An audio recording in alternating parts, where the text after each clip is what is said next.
Why, hello there, and welcome to this video. My name is Leah. I'm a new progressive YouTuber. I have recently started doing a Wednesday and Saturday show where I talk about politics, the big stories, cultural trends, all that stuff from a progressive point of view. Also, I can use my political energy for good. So if that's something that you're interested in, why, hello there, you're in the right place. And this is my second story of the day. I have a 3-segment show today, and I'm excited to bring that to you. But I did want to also just say, I'm planning on doing some trans lifestyle content coming up here soon. So if that's something that you're interested in, stay tuned. So I have a 3-segment show today. This is the second segment of that show, and we're going to be talking about climate change during this segment. So to jump right into the story, a state of emergency was declared in Florida as a tropical threat draws near. A storm brewing over Cuba on Friday will likely dump torrential rains over the Florida peninsula this weekend, a forecast that's especially concerning for low-lying coastal and urban areas that were inundated by dangerous floods this year. The National Hurricane Center in Miami said there's a 90% chance it will strengthen into a tropical storm by Saturday night as it curves northward just off the southwest Florida coast, where the water has been extremely warm with temperatures approaching 92 degrees Fahrenheit this week. Torrential rains from a tropical disturbance in June left many Florida roads impassable, swamping school buses and stranding residents as cars floated away down flooded streets. Hurricanes aren't the only problem, right? Said Tom Fraser, executive director of the Florida Flood Hub for Applied Research and Innovation at the University of South Florida. We can have very rapidly developing storm systems that take advantage of extremely warm seawaters and high water content in the atmosphere to deposit large amounts of rain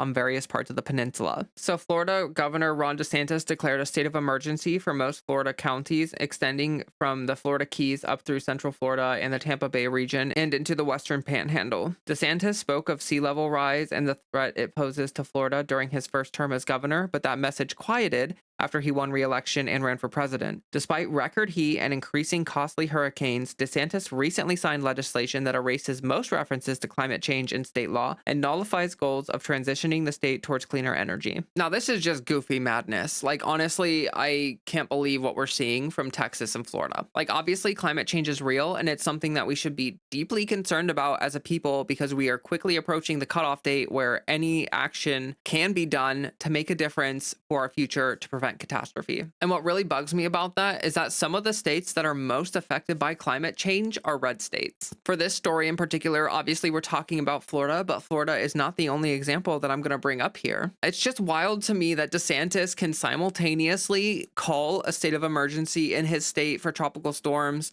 And, there can be a trend that is clearly increasing in danger and severity over time. And somehow climate change just isn't real. It's absolutely infuriating. And every single person that voted for DeSantis in Florida voted very much so against their interests. Like, if the climate change catastrophe gets as bad as it could potentially get, the states that'll be most affected will be the southernmost states. Now, of course, there will be Democratic states in the Northeast and Northwest that also are seriously affected by climate change, and that's not something to scoff at. And literally everywhere is going to be affected. It's not like if you're north of the southern states, you're going to be just happy-go-lucky and everything's going to be fine. Like, it's going to be awful for everyone if this sort of cataclysmic level of climate change happens and we don't do anything to stop it. But anyone that's living in Florida is having a first-hand experience of how the climate is worsening. And if they're not able to accept that that's the reality that they're living, then that's a really scary thing, because that means that they can't accept something that's happening right in front of their very eyes. As a demographic, Republicans are generally old enough to know and remember a time before climate change had started to get as bad as it is right now. And as young as I am, I definitely remember times in my state where climate was way more moderate than it is now. And not only that, but I've seen the seasons shift over time. Literally fall and spring have gotten shorter as I've gotten older. But as I mentioned, Florida isn't the only example of this. There's also an example from about a month ago that I wanted to share with you. Anger mounts in Southeast Texas as crippling power outages and heat turn deadly. Frustrations are mounting across Southeast Texas as residents enter a 4th day of crippling power outages and heat, a combination that has proven dangerous and at times deadly as some struggle to access food, gas, and medical care. Nearly 1.3 million homes and businesses across the region are still without power after barrels slammed into the Gulf Coast as a Category 1 hurricane on Monday, leaving at least 11 people dead across Texas and Louisiana. The storm continues to threaten flooding Thursday in New England. Governor Greg Abbott has requested an investigation of CenterPoint Energy, Houston's primary utility company that is responsible for restoring the vast majority of outages, and electric companies in the wake of the outages. Governor Dan Patrick Patrick said during a news conference on Thursday. Many residents are sheltering with friends or family who have power, but some can't afford to leave their homes. And while countless families have lost food in their warming fridges, many stores are still closed, leaving government offices, food banks, and other public services scrambling to distribute food to underserved areas. As residents desperately try to cool their homes with generators, carbon monoxide poisoning has become a serious concern. At least 2 people have died in Harris County from carbon monoxide poisoning, and fire departments have received more than 200 carbon monoxide poisoning calls in 24 hours. Heat-related medical emergencies are also spiking in Houston as 90-degree temperatures blanket southeast Texas. Fire chief, the heat index as a measurement of how the body feels under both heat and humidity could reach 106 degrees in some areas as a life-threatening scenario for people without adequate cooling. The dangerous heat driven by human-caused climate change hasn't been limited to Texas. At least 28 heat-related deaths in the West have been reported since July 1st as a record-breaking heat wave beats down on states including California, Oregon, and Arizona. So then if we look down here, we can see that the amount of people affected by the power outages were insane. Upwards of like 3 million people. Now, you may remember when this heat wave happened. I certainly do. It's actually still really hot in my area, but because of that heat wave, I feel like even 90-degree weather is no longer that hot to me. Like, it doesn't feel as bad because of the crazy heat wave that we experienced like earlier last month. And for a lot of people in a lot of states, it's just kind of an inconvenience. It's just like, oh, I can't really go outside and enjoy things because it's too hot. I just have to sit inside in the air conditioning. But for people that live in Texas, the situation isn't always that cut and dry. The reason for this is because Texas isn't a part of the national power grid. They are a part of a private power grid. This means that instead of having the grid and the utility systems managed and regulated by the government, they are regulated by private companies. And if you know anything about private companies, their goal is to make money, and that is basically their only goal. There have been many times in recent history where the private grid in Texas has failed, both in heat and cold. And this has left actually a surprising number of people dead that didn't need to die. And not only that, like not only were people dying,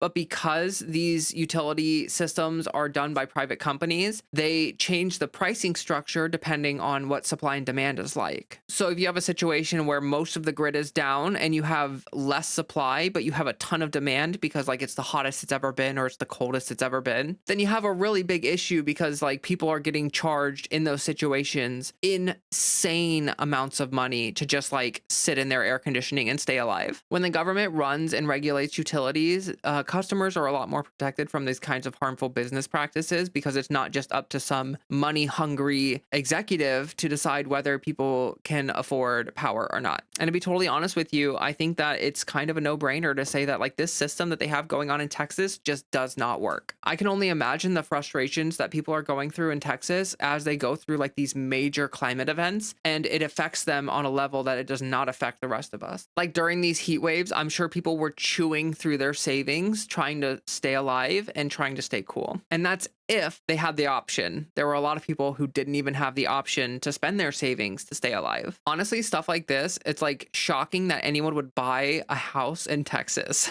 Like I certainly wouldn't want to move to a state where like this kind of stuff is happening. What's unfortunate though is that there's probably a lot of people that can't afford to move out of Texas. Like they're there and they're kind of stuck there because they don't have the economic mobility or the savings available to just like move or buy a new house or whatever. And unfortunately, those people are kind of just stuck with what they're stuck with. But yeah, that's all I have for the second story. I just wanted to highlight that even though red states are more affected by climate change than blue states in terms of like the people living there and stuff like that, you still have government officials who are out there like just denying climate change exists. So yeah, I'm going to start working on the third segment. I really appreciate you if you watched the show. Go ahead and leave a like, hit the sub button if you haven't already. I'm trying to grow to my first 100 subscribers. If you want to help me out, that would mean a lot. And leave a comment down below and let me know what you think about these stories. I'm kind of interested in whether you think that this irony is as obvious as I think it is. Alrighty, I hope I see you in the next one, but I do just have one last little favor to ask of you, and that is for you to drink some water.